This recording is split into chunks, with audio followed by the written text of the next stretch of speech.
Hard to say. I mean, one could argue that we're just so deeply committed now to this war, and that would include us in the West, especially the United States, but also the Ukrainian government, the Zelensky government, that there's just no turning around, that they're going to continue hoping for a miracle. Another possible explanation that I think about is that because it's a war of attrition and it does not involve a lot of movement on the ground, what really matters in this war are the exchange ratios, the kill ratios between the Russians on one side and the Ukrainians on the other. But it's hard to see who's winning that from afar. And because there's not a lot of movement on the ground and people identify success with movement on the ground, they actually believe that the Ukrainians have the Russians in a stalemate. And now that all this weaponry is going to come across the Atlantic Ocean, that's going to help the Ukrainians rescue the day. This is all, foolishness in the extreme. The weaponry is not going to matter hardly at all. And what matters is the casualty exchange ratio. And when you look at the casualty exchange ratio, it decisively favors the Russians, and it's only getting worse. But I think people are ignoring that. And again, looking at movement on the ground where there hasn't been a lot of movement done.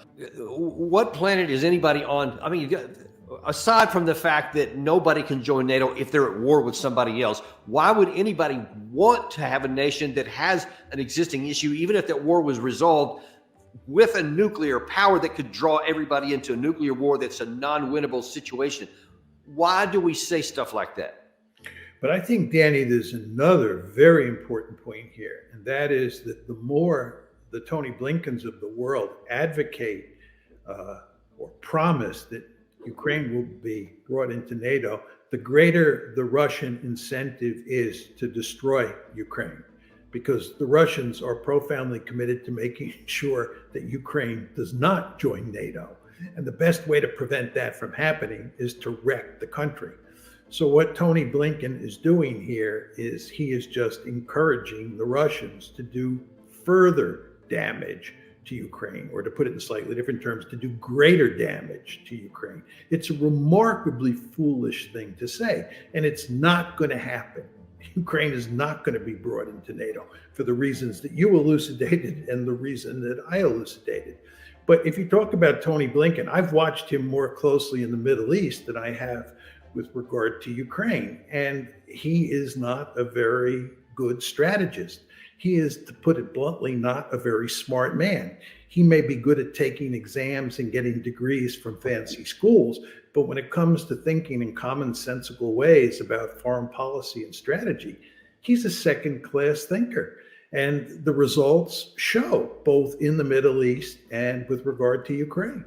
What does this do to their actions when they hear these kinds of things? Does it make them want to seek a negotiated settlement, or as you said, does it make them want to, press all the harder onto victory? My view is that the Russians think that we've lost our mind, right? And they don't think it matters whether you have Republicans or Democrats in office. They think the Americans are just, to put it crudely, they're out to lunch. And I think under those circumstances, they believe that what they have to do is that they have to win a significant victory in Ukraine.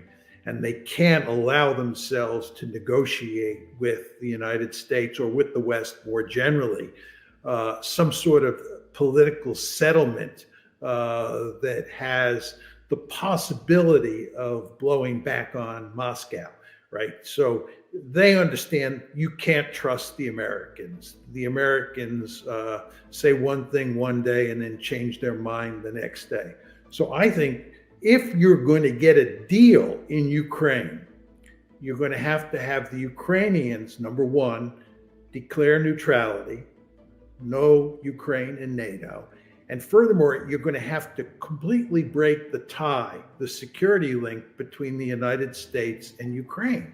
Because as long as the security link between the United States and Ukraine exists, the Russians will never trust the Americans and the Ukrainians to keep to their end of a deal that ends the war. Okay, well, see, now that is a little bit more concerning and troubling. In fact, when you say that they think that we've lost our minds and that they don't have any trust for us, that's just bad on the surface of it. But given that a few days ago, Russia announced that they're going to conduct a non-strategic, i.e. tactical nuclear weapon exercise, because especially in light of what Lord Cameron said from the UK, that it's now okay for the Ukraine to start launching their weapons deep into Russia. This could spin out of control pretty quick if they actually took action on that. Well, I mean, what David Cameron said is one thing. You want to remember that Macron has been talking about putting French forces in there. And there's been all sorts of talk, although I don't think it's true, thankfully, about the French Foreign Legion entering Ukraine or maybe even being there now. It's not the case, I'm quite sure, but there's talk about that. This has spooked the Russians. And Hakeem Jeffries, who is the leader of the Democratic Party in the House of Representatives, has basically said that if we lose in Ukraine, we will end up fighting against the Russians. So the Russians think that they have to send a clear message to us that there's a possibility that we'll end up in a nuclear war. So they're having these sudden nuclear exercises. This just shows you. Is this just saber rattling, or do you think they would actually consider using tactical nuclear weapons?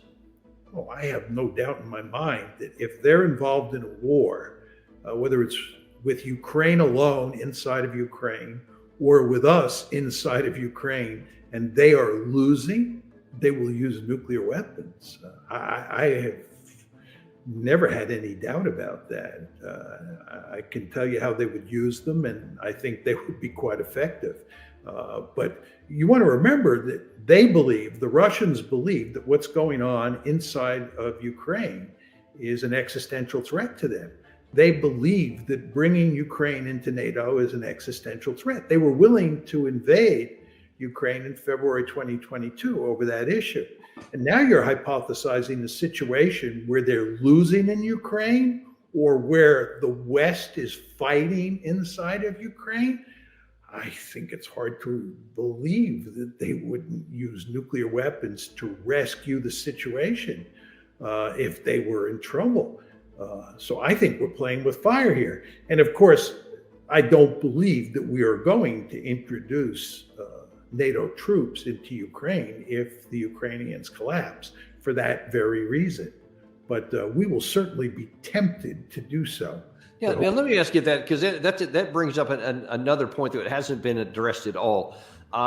There has been consensus, and actually a reflexive belief without any analysis, that if the U.S. or any of the NATO nations actually went to war with Russia conventionally, we'll say if it keeps there for the moment, well, of course, we would do a whole lot better than the Ukraine side here.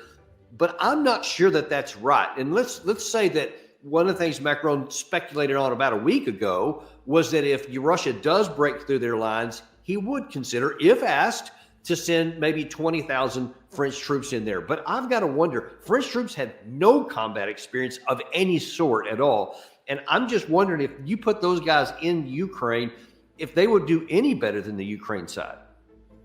Well, you'd need many more than 20,000 troops. You'd need a good 100, 200,000 troops to rectify the situation. We're assuming a situation here where the Ukrainian army effectively collapses. So you have to get a couple 100,000 troops up on the front line.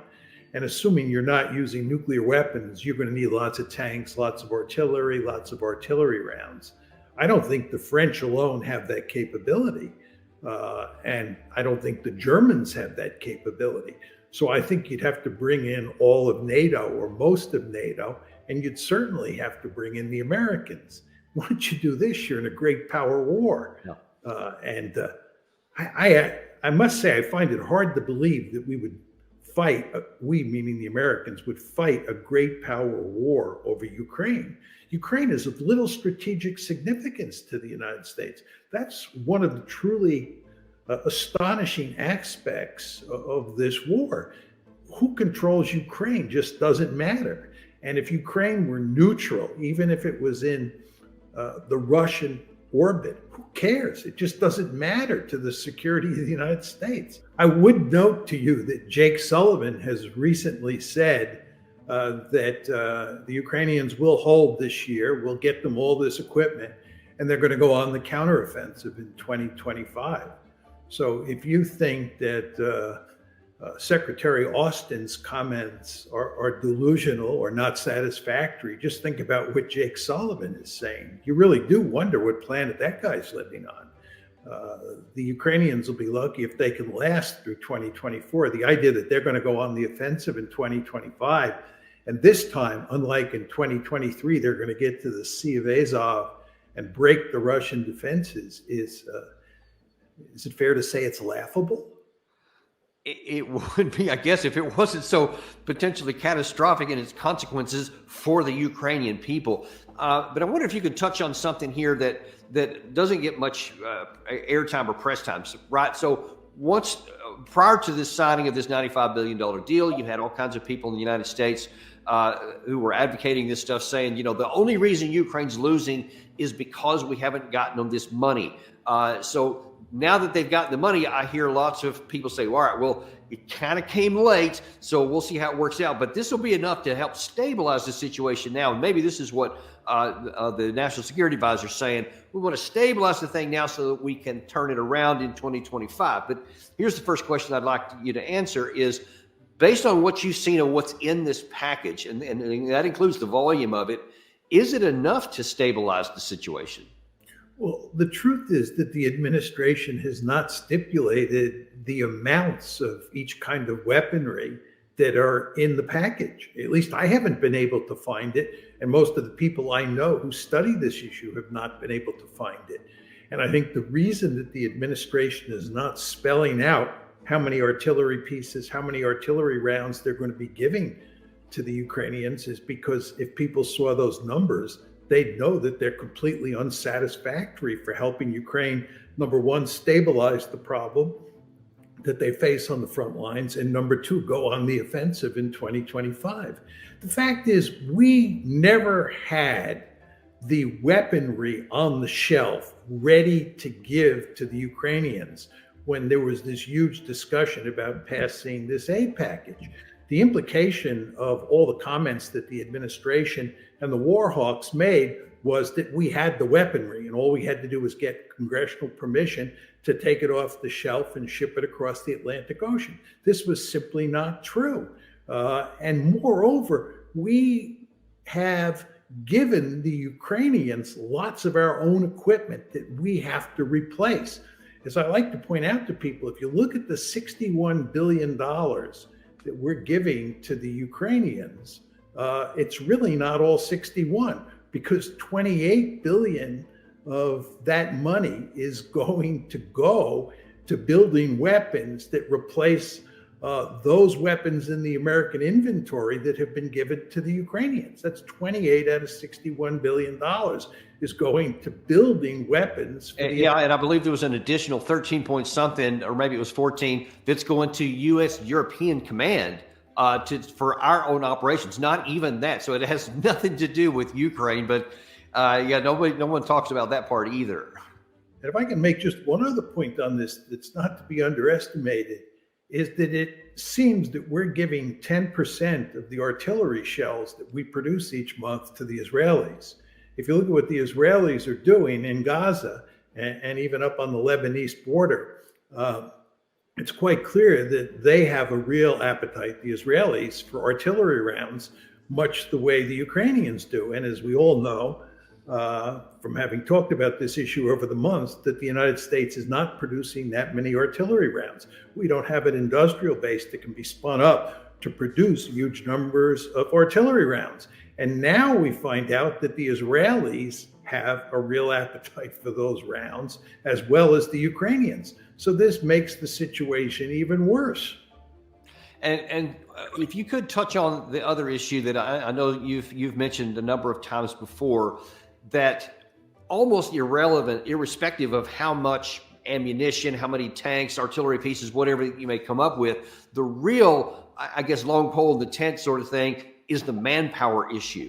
And that's what it seems to me that we can print $61 billion. We can manufacture some artillery shells, but you can't manufacture men. Yeah, there's no question about that. I mean, almost everybody agrees who's looked at this situation, including the war hawks, that Ukraine has a significant manpower problem. They have a significant number of people living in Ukraine who are of military age, who refuse to serve in the military. They're basically draft dodgers. And then you have somewhere in the range, I would guess, of about 1 million Ukrainians living in the European Union who are of draft age, who are unwilling to come back. And the Ukrainian government, unsurprisingly, is putting pressure on EU governments to force those Ukrainians to come back so that they can be conscripted into the military. But that's not happening, and it's not going to happen. So the Ukrainians have no way of solving this desperate manpower situation.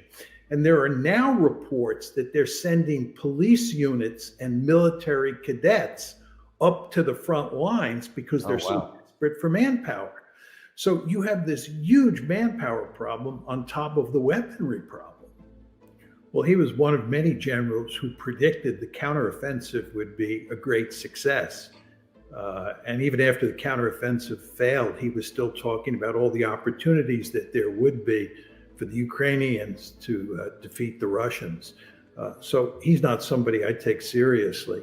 I mean, the fact is, Danny, if you want to be in the mainstream media and you want to be featured as a prominent military officer, retired military officer, commenting on wars around the world, there's a certain line of argument you have to make. And if you don't make that line of argument, you won't appear on TV. If you make the kind of argument that you're making or I'm making now, you're unwelcome. And what they want on TV and the mainstream media are people like General Petraeus and assorted other retired generals who basically speak the party line.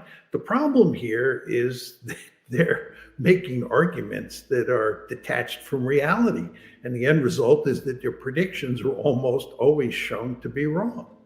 Well, again, there is a party line in the United States. There's a certain mantra regarding Ukraine, every dimension of the conflict. And if you challenge that mantra, that conventional wisdom, you're going to find yourself in a lot of trouble, and you're not going to be on television making lots of money like these retired generals are. It's just the way the American system works at this point in time. And the end result, again, is that you get bad analysis because these people are not free to speak their mind, or to put it even differently, they don't bring people on TV who would challenge them. I would point out to you, by the way, Danny, that the one general who really stepped out of line and made a smart argument over the past 2+ years since this war has been going on is General Milley in the fall of 2022, when he said now is the time to settle this conflict. This is after the Ukrainians had done quite well on the battlefield in the battles over Kherson and Kharkiv. He said, this is the high water mark, let's cut a deal now. But you remember what happened to him. He was shot down. He was told to basically keep his mouth closed and not to make arguments like that anymore, because the White House was confident that we could win the war. And Milley, of course, fell in line, which he is supposed to do because he is a military officer and the political leaders take precedence over the military leaders. But it just goes to show how difficult it is in the present situation we have here in the United States, and again, in the West more generally, to make arguments that challenge the conventional wisdom. I often wonder, Danny, what kind of analysis is being done in, say, the CIA or in the Pentagon by experts who are looking at the situation in places like Ukraine. What do they see, and what are they telling their leaders? What are they telling the General Milleys of the world, the General Browns, the Secretary of Defense, and so forth and so on? I would bet, not a lot of money, but I would bet that down below in the CIA and in the Defense Department, there are lots of people who understand what we're saying. And it's just that when their views, get pushed up to the top, they get put back in the closet or locked in the closet. And the high-level officials talk in very optimistic ways rather than in pessimistic ways. But I would guess that down below there have to be a lot of people who just